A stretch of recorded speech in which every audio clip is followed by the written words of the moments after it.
সুপ্রিয় দর্শক, আপনাদের ভালোবাসা আসলাম এক অসহায় মেয়ের কাছে। আমরা শুনবো তার জীবন কাহিনী। আসসালামু আলাইকুম। ওয়ালাইকুম আসসালাম। হ্যাঁ আপু, কেমন আছো? জি আলহামদুলিল্লাহ ভালো আছি। আচ্ছা, প্রথমে তোমার নামটা জানবো আর তোমার দেশের বাড়ি কোথায়? আমার নাম লাবণী আর গ্রামের বাড়ি হচ্ছে জামালপুর সরিষাবাড়ি। জামালপুর সরিষাবাড়ি। তোমার ফ্যামিলিতে কে কে আছেন?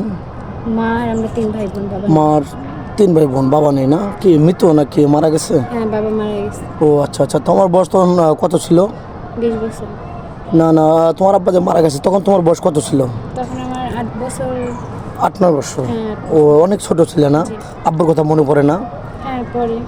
আচ্ছা, আমাদের ক্যামেরার সামনে অ্যাকচুয়ালি কী জন্য আসছো? বিয়ে শাদীর জন্য নাকি আর্থিক সহযোগিতা লাগবে, কোনটা?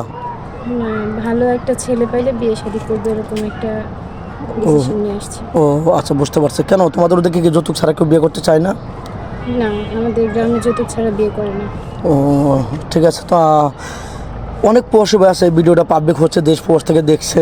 কোনো প্রবাসী ভাই যদি তোমাকে বাইরে নিয়ে যেতে চান, ওখানে সেটেল করতে চান, তোমার ফ্যামিলি থেকে কোনো বাধা বিঘ্ন আসবে? জি না। ও যেতে দেবে না? হ্যাঁ দিই। আর কোনো প্রবাসী ভাই যদি তোমার বাড়িতে বাড়ি করে থাকতে চায় তোমাদের সাথে নিয়ে, এরকমও কি পারবে? হ্যাঁ পারবো। থাকার জায়গা একটু আছে কি? জি আছে। ও আচ্ছা, তাহলে তো আলহামদুলিল্লাহ। অনেক প্রবাসী ভাই আছে, তার ওই কষ্ট দিয়ে প্রতারণা করে চলে গেছে। অনেক ভাই আছে আরেকটা বিয়ে সাথে করে ওই বাড়িতে থেকে যেতে চায়, তাহলে তোমার জন্য অনেক ভালো হবে, তার জন্য ভালো হবে নাকি? জি।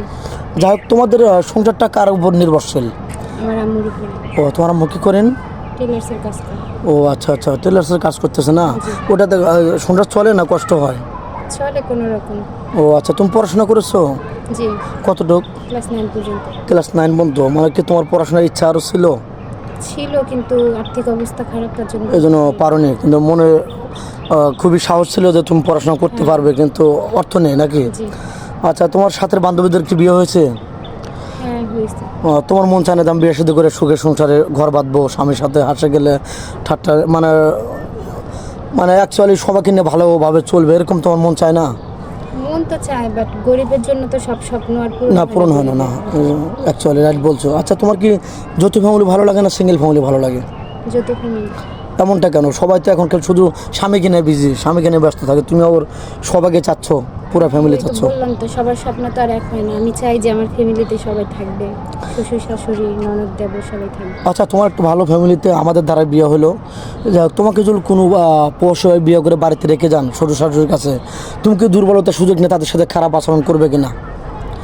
আশা করি এরকম কিছু হবে না ইনশাআল্লাহ। আর পরকে লিপ্ত হবে কিনা? সে 2-3 বছর পরে আসে, তোমার তো একটু রূপ যৌবন আছে, তুমি কি এটাকে স্বামীর বিশ্বাসটা কি ধরে রাখতে পারবে নাকি তাকে চেষ্টা কষ্ট করবো দিবে? ধরে রাখার, কিন্তু এরকম কিছু হবে না এটা গ্যারান্টি দিতে পারবো।